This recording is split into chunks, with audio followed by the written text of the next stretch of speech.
Buenos días, estimados alumnos. Este día nos ocupa el tema suma de vectores. Vamos a tratar la manera de simplificar de gran manera el tema, debido a que es un tema bastante extenso. El indicador que nos va a ocupar es el siguiente. Identifica y representa los vectores unitarios y su utilización en la suma de sus componentes rectangulares. Vamos a tomar la última parte de este indicador que aún no habíamos puesto en práctica, que es la utilización en la suma de sus componentes rectangulares. Vamos a desarrollar sumas de sus componentes rectangulares. Además, este indicador está relacionado con el siguiente. Resuelve con interés la suma y resta de dos o tres vectores por medio de métodos analíticos y gráficos. Para el caso solamente vamos a ver métodos analíticos, debido a que los gráficos resultan ser muy sencillos luego de que usted comprende los métodos analíticos, y vamos a utilizar solamente la suma. La resta sería muy fácil luego de comprender la suma. Comenzamos. Bueno, tenemos como punto de partida las cantidades vectoriales. Sabemos nosotros la diferencia entre una cantidad vectorial y una cantidad escalar. Al caso nos ocupan las cantidades vectoriales. Estas cantidades se operan de manera distinta, de tal manera que existen diferentes métodos: los métodos gráficos conocidos como el polígono o el paralelogramo, y los métodos analíticos en los que se encuentran las componentes rectangulares, que es un método que vamos a analizar este día, y los métodos trigonométricos en el cual utilizamos leyes de senos y leyes de cosenos. Estas es necesario mencionarlas debido a que algunos de ustedes posiblemente nunca las han escuchado. Tenemos la ley del seno o la ley de los senos. La ley del seno es una relación entre lados y ángulos de triángulos no rectángulos. Es decir, todo triángulo que no es rectángulo se conoce como oblicuos. Algunos dicen triángulos oblicuángulos, ¿verdad? Simplemente se establece la relación entre longitud de lado y triángulo. Es decir, necesitamos tener para el caso la longitud de un lado de un triángulo y su ángulo. Si usted se nota, este teorema está establecido por razones. Quiere decir que yo voy a decir el lado A por el ángulo por el seno del ángulo A, que es lo que quiere decir, si yo tengo por ejemplo que este es el lado A, el ángulo opuesto a él va a ser alfa, que sería su equivalente en griego. Entonces yo voy a decir el lado A entre su ángulo, el seno de su ángulo opuesto. El lado B entre el seno de su ángulo opuesto, que es el caso de beta. El lado C entre el seno de su ángulo opuesto, que en este caso sería gamma. Entonces es la relación que nosotros estamos obteniendo. Vamos a utilizar este teorema cuando tengamos dos ángulos y un lado, o dos lados y un ángulo independientemente. No vamos a utilizar toda la figura, sino que solamente podemos utilizar dos razones. ¿Cómo? Bueno, si yo tengo por ejemplo el lado A y tengo el ángulo A, entonces puedo utilizar eso para encontrar ya sea el lado B o el ángulo B, de tal manera que de los dos que puedo utilizar en una especie de razón, una proporción, solamente me tiene que faltar uno de estas cuatro variables. Me puede faltar ya sea A, el ángulo B alfa, B, el ángulo beta. Solamente uno de estos cuatro me puede faltar. Ahora, ¿por qué no voy a utilizar los tres? Porque no hay necesidad, sino que ¿de qué va a depender cuál lo voy a utilizar? De la necesidad que yo tengo acá. Por ejemplo, si yo tengo el lado A y el ángulo alfa, y tengo el lado B, pero me hace falta el ángulo beta, entonces utilizo los dos primeros. Solamente que el seno de beta para mí va a ser la variable desconocida, para la cual yo voy a hacer un despeje. Pero si yo tengo, por ejemplo, tengo el lado A, tengo el ángulo alfa, pero tengo el lado C y me hace falta el ángulo gamma, entonces yo voy a utilizar A y C, tomando en cuenta que el seno de gamma va a ser para mí la variable que necesito encontrar. Entonces siempre voy a tomar un par. Si usted nota, va a depender de la necesidad que yo tengo. Por lo general en vectores, solamente en una aplicación en física, se utiliza más el teorema del seno cuando vamos a utilizar ángulos o cuando vamos a encontrar ángulos. Es más fácil, relativamente más fácil, aunque realmente se puede utilizar o se utiliza para encontrar lados y ángulos de igual manera. No hay ningún problema, pero la comodidad en física nos hace que encontremos más fácil ángulos, aunque también podemos encontrar lados. Ojo con esto, no pretendo hacer una explicación muy extendida de lo que es la ley del seno, porque solamente estoy haciendo una descripción de la herramienta como tal. Es en matemática que ustedes han visto esto y lo van a seguir analizando en la asignatura de matemática como un teorema específico, ¿verdad? Aquí solamente lo estamos analizando como una herramienta.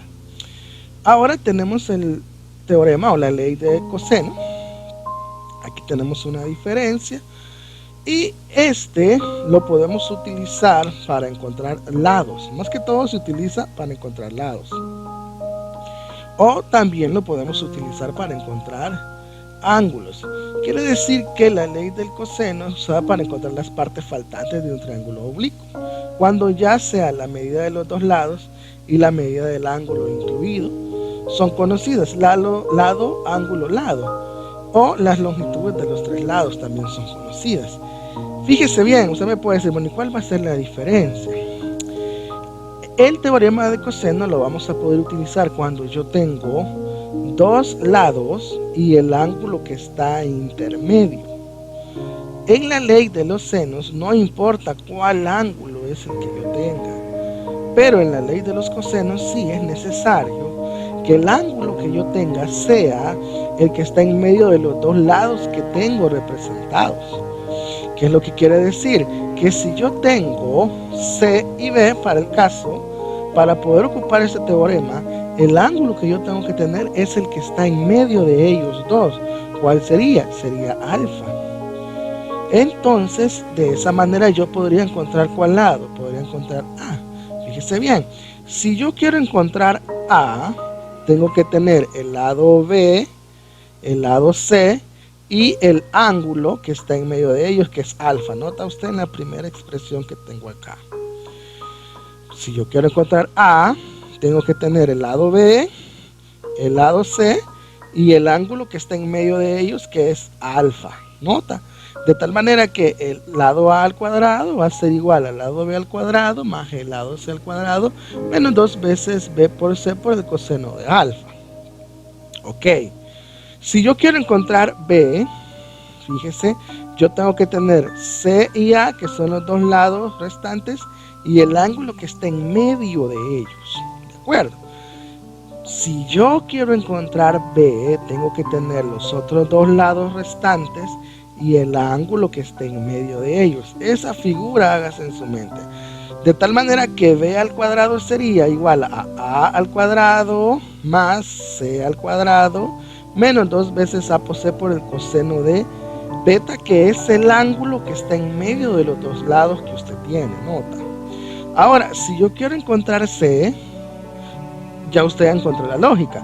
Yo tengo que tener los dos lados restantes, A y B, y el ángulo que está en medio de ellos, que en este caso es phi, para que me quede C al cuadrado, va a ser igual a al cuadrado más B al cuadrado, menos 2 veces A por B por el coseno de phi. De tal manera que esta es la lectura que yo voy a hacer de estos teoremas. Fíjese bien, Esto nos va a servir de mucho cuando estemos resolviendo los ejercicios de manera analítica. Bueno, el primer método que vamos a analizar es el método de componentes. Este es el primer método analítico. Si yo quiero sumar dos vectores A y B, fíjese bien, y tengo sus componentes, cualquiera podría decir, bueno, esto es un par ordenado. Bueno, podríamos decir que sí. El vector A tiene la componente 5 y el componente 2. El componente 5 o la componente 5 es en X y la componente en Y es 2. Y tengo el vector B que tiene una componente en X que es igual a 3 y una componente en Y que es igual a 8. Note bien, si yo digo que el vector A tiene una componente en X igual a 5, esto es positivo, entonces yo inmediatamente establezco este valor, esta componente en el eje X positivo. Y si yo tengo un valor de Y positivo, que para el caso del 2, entonces yo establezco en Y positivo, de tal manera que el vector estaría en el primer cuadrante, ¿nota usted? Tanto hacia el norte en Y y hacia el este en X. Eso yo lo tengo que tener muy claro. Ahora, el vector B me dice que X es positivo, entonces quiere decir que está en el eje X positivo, que es el que marca hacia el este, y la componente en Y es 8. Como es positiva, yo sé que lo tengo en el eje Y positivo, en este caso el que marca hacia el norte, de tal manera que estoy jugando con el primer cuadrante. Entonces, ¿qué es lo que voy a hacer? Simple y sencillamente voy a sumar las componentes en X y las componentes en Y, de tal manera que esto me va a quedar de la siguiente forma. En X tengo 5, pongo 5, como el signo del 3 es positivo, más 3, ¿verdad? Ahora voy con Y. Tengo 2 positivo, como el siguiente es positivo, más 8. Bueno, 5 más 3 es 8 y 2 más 8 es 10. De tal manera que la sumatoria del vector A más el vector B sería igual a 8,10. Como usted ve, ahora tengo en X 8, sería un desplazamiento más grande hacia el este, y en Y tengo 10, que sería un desplazamiento más grande en el norte. Lo que ha hecho es que el vector crezca. Ahora, esto no va a ser siempre así. ¿Por qué razón? Porque vamos a tener componentes que van a estar en otros cuadrantes, posiblemente donde Y o X sea negativo. Entonces ahí las operaciones van a ser diferentes. Veamos este ejemplo gráfico.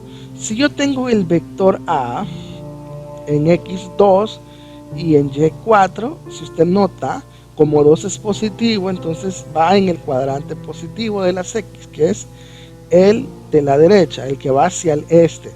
Entonces yo puedo hacer este recurso mnemotécnico. Como X es 2, yo corro a partir del punto de origen 0, 1, 2. ¿De acuerdo? Ahora, como en Y es 4 y Y es positivo, entonces como es positivo voy hacia arriba. Si fuese negativo iría hacia abajo, pero como es positivo voy hacia arriba. Entonces cuento 1, 2, 3, 4. Tengo estos dos desplazamientos. Ahora, ¿cuál va a ser el vector resultante de esto? Ojo con esto. Trazo el primer vector en X, que es 2, y la regla dice que el siguiente vector yo debo de ponerlo en la cabeza del último. Cabeza con cola, es decir, la cola del segundo vector debe ir justo donde termina la cabeza del otro. Entonces aquí comienzo a medir hasta su culminación. La resultante va a ser la distancia que hay entre el punto de origen del primer vector y el punto de culminación del último vector. Entonces, si yo trazo una línea recta, este sería la resultante. Para el caso, en este sería el vector A. Si yo trazo sus componentes, el vector A sería este, que tengo acá.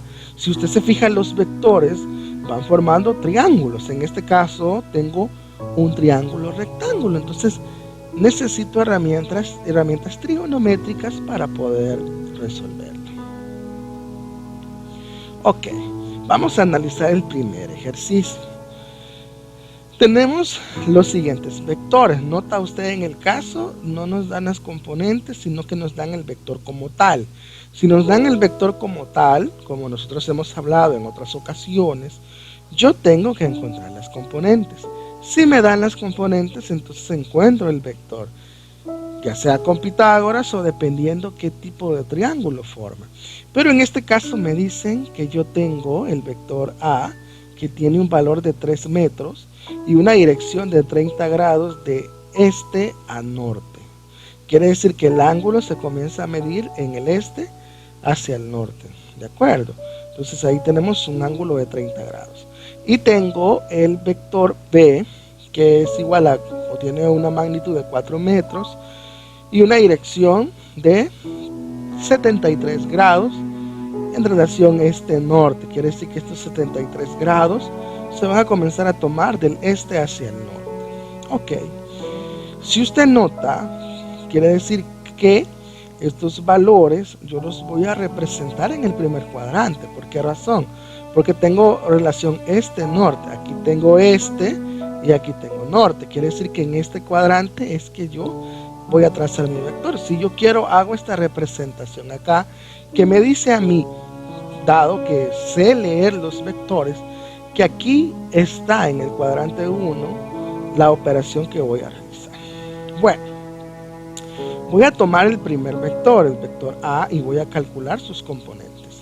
La regla dice que para calcular sus componentes en X voy a ocupar el coseno y en Y voy a ocupar el seno. Entonces la componente del vector A en X va a ser igual al valor del vector. ¿Cuánto vale el vector? El vector vale 3 por el coseno del ángulo, que en este caso son 30 grados. Entonces voy a decir, la componente del vector A en X es igual a 3 por el coseno de 30 grados.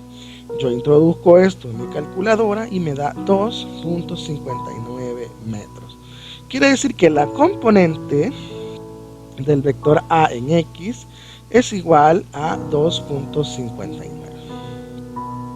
Ahora voy a encontrar la componente del vector A en Y. Voy a decir, la componente del vector A en Y va a ser igual a el valor del vector, 3, por el seno del ángulo, 30. Entonces voy a decir, la componente del vector A en Y es igual a 3 por el seno de 30 grados. Al operar esto, me da un resultado de 1.5 metros. Quiere decir que el desplazamiento en X es mayor que el desplazamiento en Y. Bueno, eso lo dice el grado, ¿verdad? El ángulo de 30 grados ya nos está gritando que el desplazamiento en X es mucho mayor, debido a que el ángulo es pequeño. Entonces tengo las componentes del vector A tanto en X como en Y. Ahora voy a utilizar el segundo vector y voy a obtener sus componentes. ¿Por qué razón? Porque el ejercicio me dice encontrar las componentes rectangulares de los vectores a sumar. Entonces, como solamente me dan el valor del vector, mi lógica me dice que yo debo de encontrar las componentes de los dos vectores. Entonces voy a decir componente del vector B en X. Aquí le falta el circunflejo, pero normalmente en la computadora solamente encontramos circunflejos para las vocales. Entonces igual hago la observación ahí, ¿verdad? Entonces el vector o la componente del vector, la componente en X del vector B va a ser igual al valor del vector, que vale 4, por el coseno del ángulo, que en este caso es 73. Entonces voy a decir, la componente del vector B en X es igual a 4 por el coseno de 73. Fíjese que el ángulo es grande y como es grande, está abierto, me está diciendo de que la componente del vector en X va a ser pequeña. Entonces el resultado es 1.16 metros. Ahora voy a encontrar la componente del vector B en Y. Aquí hay un pequeño error, tendría que ser y. Entonces vamos a decir la componente del vector b en y va a ser igual al valor del ángulo 4 por seno para y de 73 grados. Entonces sería 4 seno de 73. Entonces la componente del vector b en y sería igual a 3.82. Nota lo que yo le decía, como el ángulo es más abierto, entonces el desplazamiento del vector va a ser mayor en y que en x. Ahí tenemos entonces las componentes de los dos vectores, tanto en x como en y. El primer enunciado lo hemos cumplido, encontrar las componentes rectangulares de los vectores a sumar, ya tenemos las componentes. Ahora el segundo enunciado nos dice encontrar las componentes rectangulares de la suma o del vector suma. El vector suma sería el vector que vamos a encontrar a partir de estas componentes. Pasamos a la siguiente. Bueno, tenemos dos componentes en x y dos componentes en y. Estas las vamos a sumar y vamos a encontrar el vector suma. Primero componente en x, correspondiente al vector a, es igual a 2.59. Entonces, la componente del vector c, que es el vector suma en x, va a ser la sumatoria de las componentes de a en x y de la componente de b en x. Voy a sumar las dos x. 2.59 más 1.16. Como los dos son positivos, no hay ningún problema. Nota lo que estoy haciendo. Para encontrar la componente del vector suma en x, tengo que sumar las componentes de los dos vectores anteriores en x. La primera componente, 2.59, la de a, y la componente de b en x es 1.16. Entonces sumo 2.59 más 1.16 y el resultado es 3.75. Como las unidades que estamos valorando son metros, entonces ponemos metro. ¿Qué es lo que he hecho? He sumado la componente del vector a en x más la componente del vector b en x. Eso es lo que he hecho. Ahora voy a sumar la componente del vector a en y más la componente del vector b en y. Nota, la componente del vector a en y es igual a 1.50, ¿verdad? Más la componente del vector b en y, que sería 3.82. Como los dos valores son positivos, no hay mayor dificultad. Entonces voy a decir sumatoria 1.50 más 3.82 es igual a 5.32. Nota usted, ya tengo las componentes del vector suma. A este vector suma yo le he dado el nombre de vector c. La componente en x del vector c es 3.75 y la componente en y de este vector c es 5.32.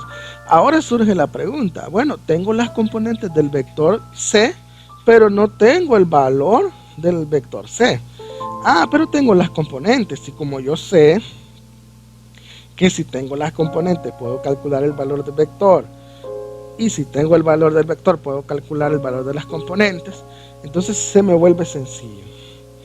¿Y qué es lo que hago? Bueno, como tengo las componentes voy a utilizar Pitágoras. Voy a decir, bueno, la magnitud del vector c va a ser igual a la sumatoria de los lados, aunque yo aquí estoy utilizando Pitágoras, ¿verdad?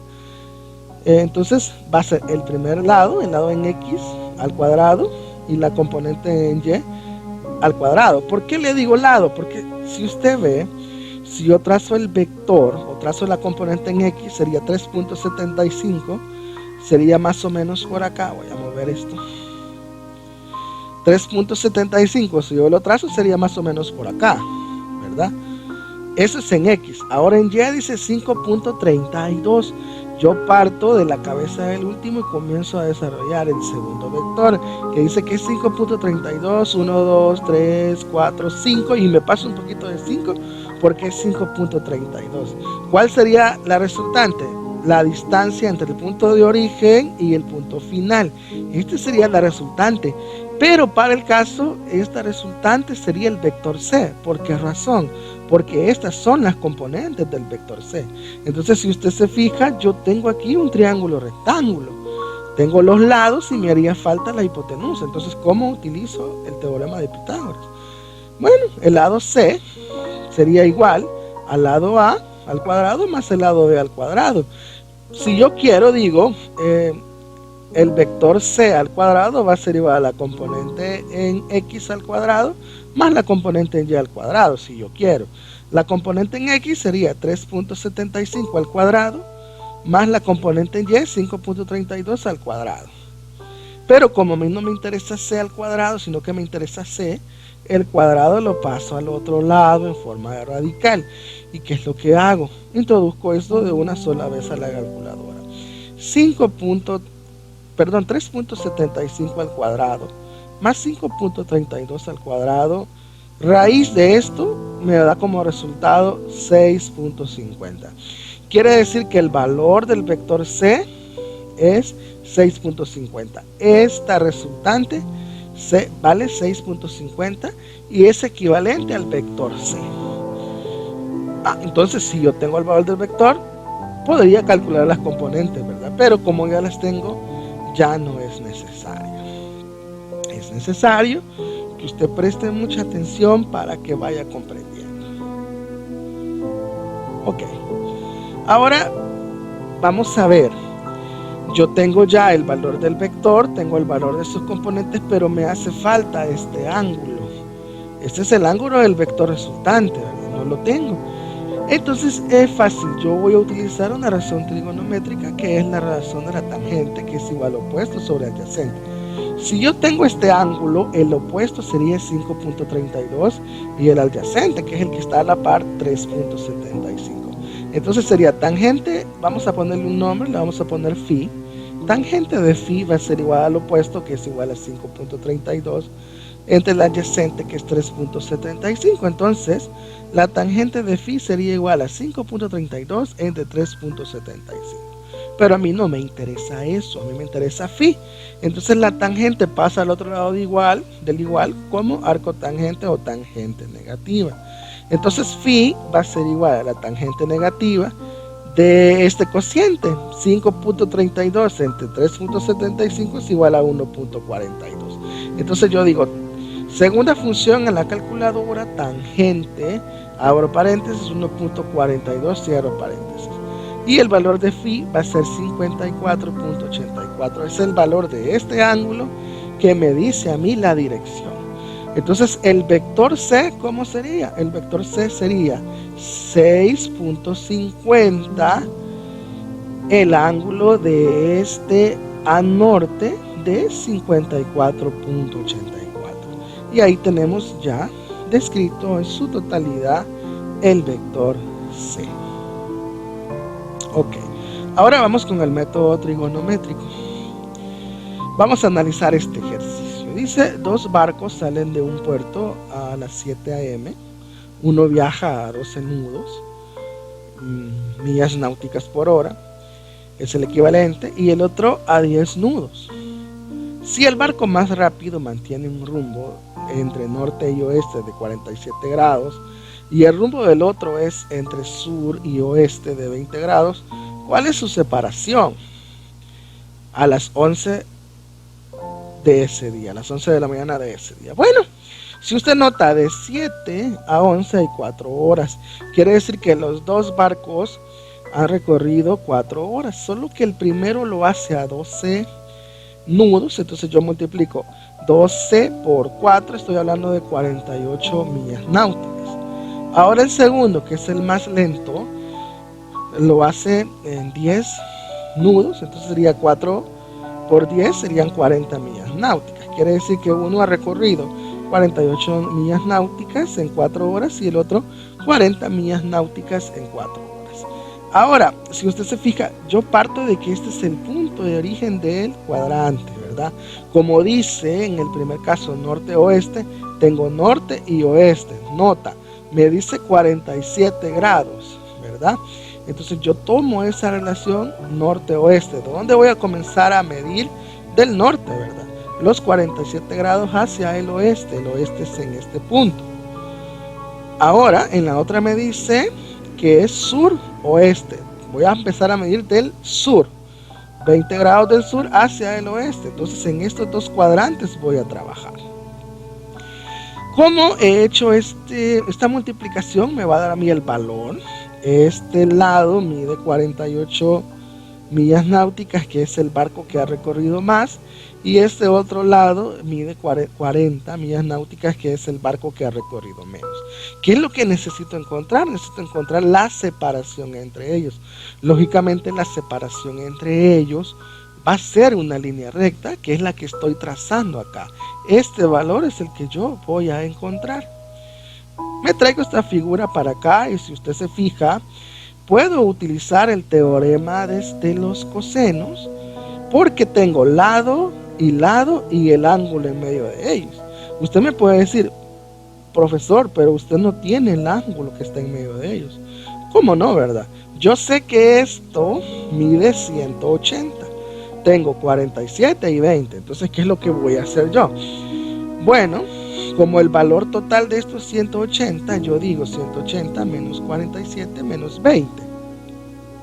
¿Y qué es lo que obtengo? 113.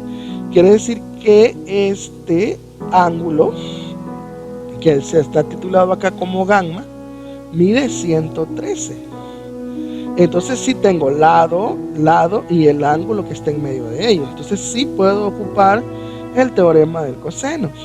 Entonces voy a decir el lado C al cuadrado es igual a el lado A, que en este caso sería 48 al cuadrado, más el lado B, que en este caso sería 40 al cuadrado, menos 2 veces 48 por 40, el lado A por el lado B, por el coseno del ángulo alfa, que ya determiné que mide 103. Entonces sustituyo. El lado C al cuadrado va a ser igual a 48 al cuadrado más 40 al cuadrado menos 2 veces 48 por 40 por el coseno de 113. ¿De acuerdo? Introduzco todo esto en la calculadora y me da que C al cuadrado es igual a 5404.41. Pero como a mí no me interesa C al cuadrado, sino que me interesa C, este cuadrado pasa al otro lado como radical, o simple y sencillamente en buen salvadoreño le saco raíz cuadrada a este valor. Entonces el valor de C va a ser igual a 74.51 millas. Si yo, como me pide el ejercicio que lo aproxime, entonces de 5 puedo decir si voy abajo o voy arriba. En este caso voy abajo. Entonces la distancia entre los dos barcos es de 74 millas náuticas. Si usted nota, fácilmente he utilizado el teorema de coseno. Ahora veamos este siguiente problema. Yo quiero que le ponga usted mucha atención. Un edificio está al lado de una colina que baja formando un ángulo de 15 grados. El sol está sobre la colina y desde el edificio tiene un ángulo de elevación de 42 grados. Calcular la altura del edificio si su sombra mide 36 pies de longitud. Vamos a tratar de ver esto como vectores, ¿verdad? Tenemos aquí el punto de origen, tenemos un vector que se proyecta, otro que se proyecta, otro que se proyecta. Tenemos una imagen bastante compleja, si usted lo nota.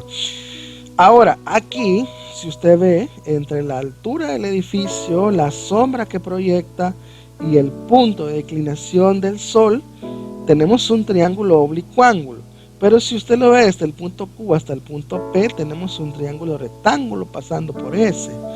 Entonces tenemos dos figuras. Ahora, esto nos va a ayudar a resolver el problema. Bien, dice acá que alfa mide 42 grados, o mejor dicho, todo este ángulo mide 42 grados, ¿verdad? Entonces, si a mí me interesa saber solo el valor de alfa, yo tengo que utilizar una pequeña ecuación. Alfa más 15 es igual a 42. Pero como a mí solo me interesa alfa, entonces a los 42 yo le resto los 15, ¿verdad? Este que está sumando pasa a restar. 42 menos 15 es igual a 27. Quiere decir que si todo este ángulo mide 42, pero este pequeño ángulo mide 15, pero a mí me interesa solamente alfa, yo le tengo que restar a 42 los 15 para que me quede solo este valor. ¿Sí? Aquí no se me vaya a confundir. Este valor de 42 es todo esto. Todo. De este punto a este punto. ¿Ya? Solo este pedacito mide 15. Pero yo quiero saber solo este pedacito que se llama alfa. Nota. Entonces, para saber solo este pedacito a esto que mide 42, yo le debo de restar esto que mide 15, para que solo me quede este espacio. Entonces 42 menos 15, 27. Quiere decir que solo este espacio mide 42 grados. Ok. Perdón, 27 grados. Entonces tengo ya el valor de alfa. Digo, el valor de alfa es 27 grados. Ahora tengo que establecer que QPS, pongamos ver, QPS es un triángulo rectángulo. Entonces, para encontrar este ángulo es muy sencillo.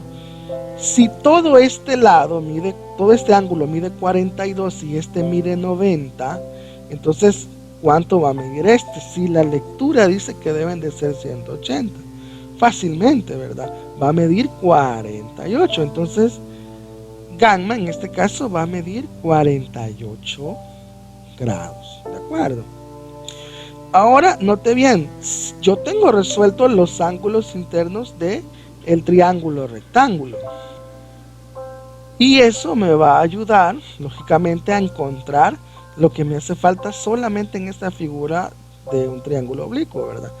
Entonces, voy a utilizar, solamente me voy a fijar, porque lo que me está pidiendo el ejercicio es que encuentre este lado, porque este lado que vemos aquí marcado es la altura del edificio. Entonces, si usted puede ver, yo tengo el valor de este lado, que es la sombra, que son 36, ¿de acuerdo? Y tengo el ángulo que es contrario a este, lo acabo de encontrar, que es 48. Entonces tengo lado y ángulo, lado y ángulo. Esto mide 36 y el ángulo opuesto a él mide 48. Perfecto. Pero a mí me interesa este lado, pero no lo tengo. Pero sí tengo el ángulo opuesto a él, ¿verdad? El ángulo opuesto a él es alfa y alfa ya sabemos que vale 27. Entonces voy a utilizar el teorema del seno. No importa, lo puedo poner los senos arriba y los lados abajo, eso no es problema. Entonces voy a decir seno de 27 grados entre el lado que desconozco, que sería h, que para mí sería la altura del edificio, ¿verdad? Y seno de 48 grados, que es este ángulo que acabo de encontrar, entre el lado opuesto a él, que es la sombra, que mide 36 pies. Entonces voy a decir seno de 48 grados entre 36. Ok. Entonces ya tengo las dos razones que voy a utilizar. Solamente tengo h, que es la altura del edificio, que es el valor que voy a encontrar. ¿Cómo lo voy a despejar? Aquí voy a utilizar el producto cruz. Voy a multiplicar cruzado, seno de 27 por 36, y el valor que me dé de esta multiplicación la voy a dividir entre 48. ¿Cuánto me va a dar? 21.99 pies. Lo puedo aproximar a 22. ¿Qué es lo que tengo acá? Tengo realmente este triángulo. Miren.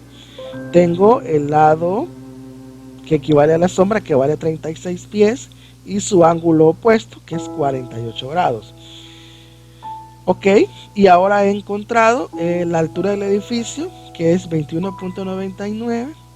¿Qué es lo que me hace falta? Bueno, tengo el ángulo opuesto a él, que es 27, que es el equivalente a alfa. Me haría falta este lado y este ángulo. Entonces aquí, si yo quiero, aunque el ejercicio ya está resuelto, lo puedo operar. Bueno, primero voy a encontrar este ángulo. La regla dice que la sumatoria de todos los ángulos internos de un triángulo debe ser 180. Si este mide 48 y este 27, entonces a 180 le resto 48 y 27. Aquí se aplica una fórmula, pero ahorita vamos a ir a respetar por cuestiones de tiempo la matemática. Entonces vamos a decir 180 menos 48 menos 27, 105. Quiere decir que este ángulo que hace falta es 105. Ahora me hace falta este lado. Aquí sí puedo utilizar el teorema del coseno y voy a decir el lado A me hace falta, tengo que tener los otros dos lados y el ángulo que está en medio de ellos. Tengo los dos lados y tengo el ángulo que está en medio de ellos, entonces cubro la regla, puedo utilizar el valor. Entonces va a decir el lado A al cuadrado va a ser igual al lado B, que en este caso es 36, más el lado el lado C, que en este caso lo vamos a aproximar a 22, menos 2 veces 36 por 22 por el coseno del ángulo intermedio, que son 105. El lado A al cuadrado va a ser 2189.97, pero como a mí no me interesa eso, paso este exponencial al otro lado como radical, saco raíz cuadrada de esto y el lado A sería 46.7 pies. La distancia del Sol a donde se proyecta la sombra sería de 46.7 pies. En la plataforma usted va a encontrar los ejercicios a resolver este día y nos vemos en Meet para poder resolver dudas y analizar algún otro ejemplo. Muchas gracias, jóvenes.